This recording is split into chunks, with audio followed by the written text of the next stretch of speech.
Graça e paz, irmãos. Tudo bem? Né? Muita saudade de todos aí, da chácara, né? Saudades desse frio também. Eu sempre vejo nas fotos os irmãos postando das geadas, né? E tudo mais. Então, um grande abraço a todos. Eu queria, através desse vídeo, compartilhar uma breve meditação ali da nossa leitura de hoje, que é Amós, capítulo 6 e capítulo 7. Ali o profeta é muito usado por Deus, né?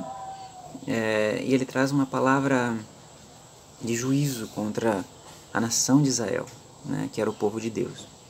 E eu queria fazer um contraste entre duas atitudes aqui. A primeira, né, é o povo de Israel. Como o povo de Israel estava se comportando, qual era a postura deste povo. Ali diz, no versículo 13 do capítulo 6. Vós que vos alegrais de nada, vós que dizeis, não nos temos nós tornado poderosos pela nossa força? E o verso 14 conclui o capítulo. Diz assim, porque eis que levantarei sobre vós, ó casa de Israel, um povo, diz o Senhor, Deus dos exércitos, e oprimir-vos-á desde a entrada de Amate até o ribeiro da planície. Então o povo de Israel tinha uma atitude, e a atitude deles era de plena soberba, né? Eles achavam e se alegravam por isso, eles achavam que eles tinham se tornado poderosos e que esse poder vinha por mérito próprio, né? Eles não reconheciam que tudo que aquilo que a nação tinha adquirido, né, em questão de força mesmo militar, tinha vindo de Deus, né? Se a gente vê a história do povo de Israel, a gente vê que esse foi um povo que dependeu completamente da ação milagrosa do Senhor. Era um povo que era escravo no Egito e de repente Deus suscita um libertador, né, Moisés. E ele pega Moisés lá do deserto e Moisés vai ao Egito e liberta o Egito não através de uma guerra, mas através de pragas.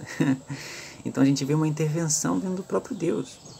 E Deus, ele então liberta o povo de Israel atravessa um mar, e esse mar, ele não atravessa a nado, nem por barcos, esse mar é atravessado a pé, né? Porque Deus, ele abre o mar e forma ali colunas de um lado e do outro lado. Então o povo de Israel foi liberto através da ação milagrosa de Deus, não foi por mérito. E de repente eles chegam na terra de Canaã, depois de muito tempo, e eles temem, né? Eles veem os povos e eles reconhecem que eles não tinham capacidade nenhuma de enfrentar esses povos, né? E isso gera uma incredulidade no meio do povo. Então, por causa disso, eles andam e peregrinam no deserto 40 anos e só a próxima geração entra na terra prometida. E através de vitórias, que também foram milagres do Senhor, né? Conduzidos ali pelo personagem Josué, né, que foi um grande homem de Deus, um grande general, mas general que também teve que ter força no Senhor. O próprio Senhor disse a Josué ser forte e corajoso, não temas, né? Falava para Josué meditar na palavra e depender exclusivamente do Senhor. Então a gente vê que toda a força, né, todo o poderio de Israel não veio da sua própria mão, não veio do seu mérito de jeito nenhum. Foi milagre do Senhor, foi provisão do Senhor. E aqui o povo de Israel, eles começaram a ostentar essa força, falando que eles que tinham conquistado isso, né? Realmente excluindo o Senhor, né, da história e tirando o mérito e a glória que pertence somente a Ele. Então Deus fala assim, então é assim, né? Não com essas palavras, né? Mas Deus fala, então eu vou suscitar aqui uma nação que vai oprimir vocês. Irmãos, esse orgulho de Israel inflou o ego de Israel, né, do povo de Israel, de modo que eles não viam com clareza, não enxergavam quem realmente eles eram. Eles se achavam grandes e poderosos, porém eles não eram grandes nem poderosos, eles eram pequenos. E para mostrar a pequenez do povo de Israel, Deus, ele tem que trazer uma nação muito maior do que eles, muito mais poderosa do que eles, para mostrar, ei, tá vendo como vocês são pequenos e fracos? Tá vendo como vocês dependem da minha força? E essa pequenez é constatada, inclusive, pelo profeta, porque no capítulo 7, que os irmãos já leram, Deus ele fala, eu vou mandar gafanhotos, e depois fala de uma condenação que era fogo, né? E diante dessas duas pragas, né, punições de Deus, o profeta Amós fala assim, Senhor, o que ele diz aqui? Eu vou ler. Ele fala assim, então eu disse, Senhor Jeová, cessa agora. Como se levantará Jacó? Pois ele é pequeno. Jacó era grande? Não. Jacó era forte? Não. Jacó, o povo de Israel, era pequeno.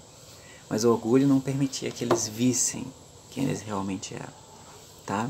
Então essa é a primeira atitude, uma atitude de orgulho, soberba, né? Uma atitude de inflação do próprio ego. E a segunda atitude é um contraste à primeira, e a atitude do nosso profeta, Amós. Amós ele foi repreendido pelo povo, né? Não necessariamente pelo povo, mas pelo sacerdote, né? Que tinha, né, o apoio do rei, etc. Então eles falaram para Amós não profetizar mais, para Amós se exilar e não ficar ali falando essas coisas que eram negativas, né? Claro, eram punições de Deus ali na capital. Então o que Amós responde? Amós fala, não, eu vou ficar aqui porque eu sou o grande homem de Deus. Não. Amós ele fala assim,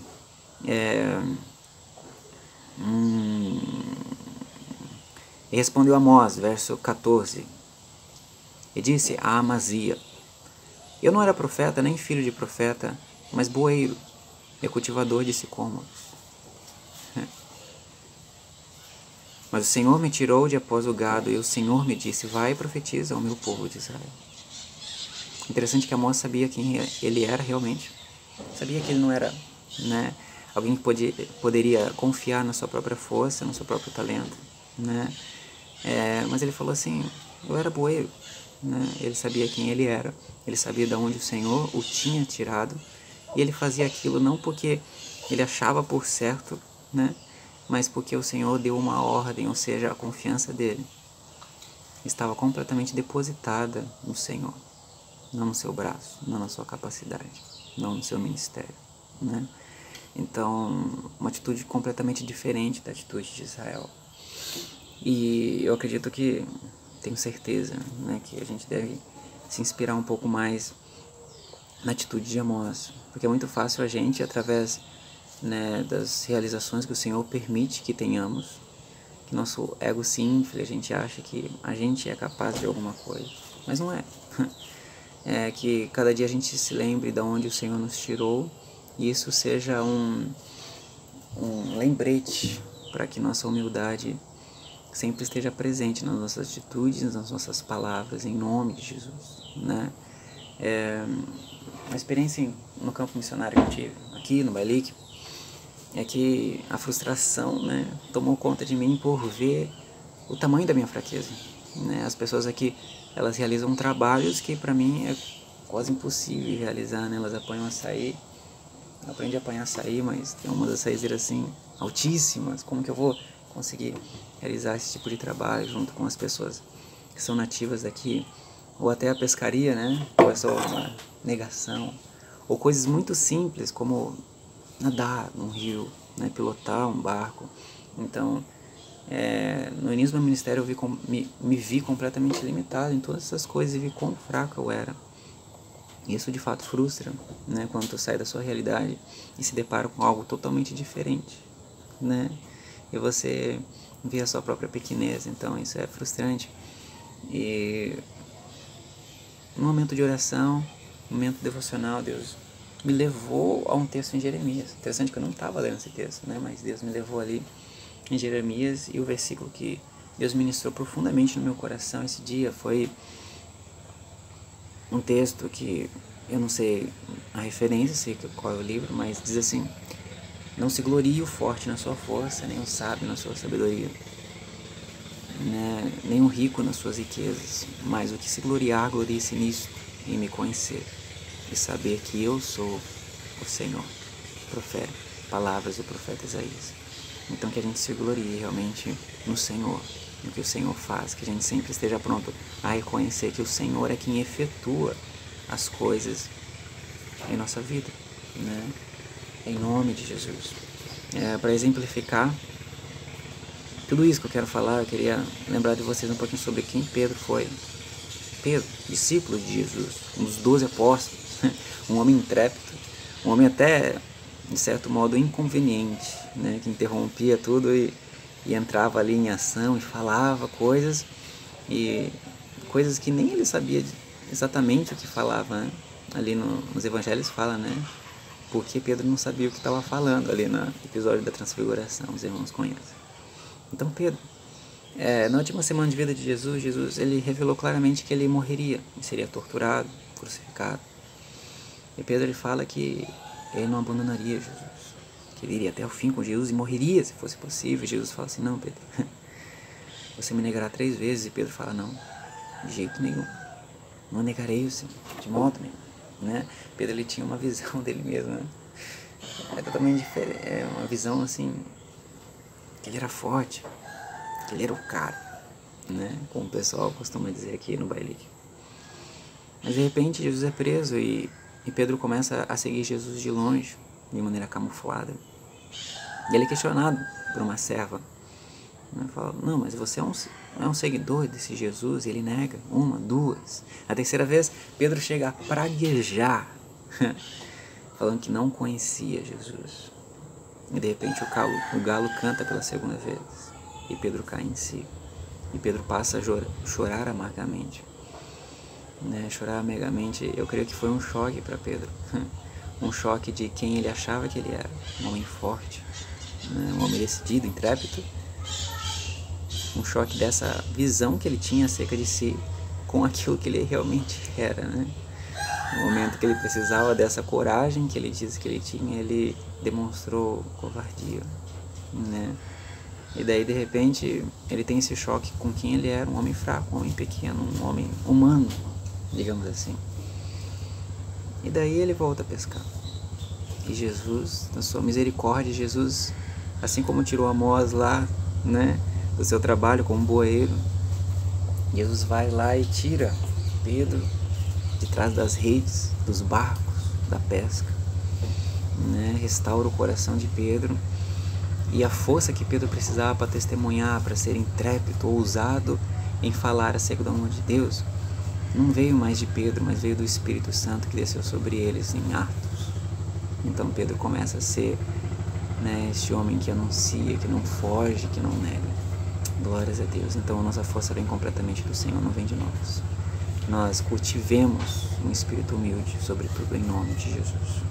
Amém, irmãos. Graça e paz.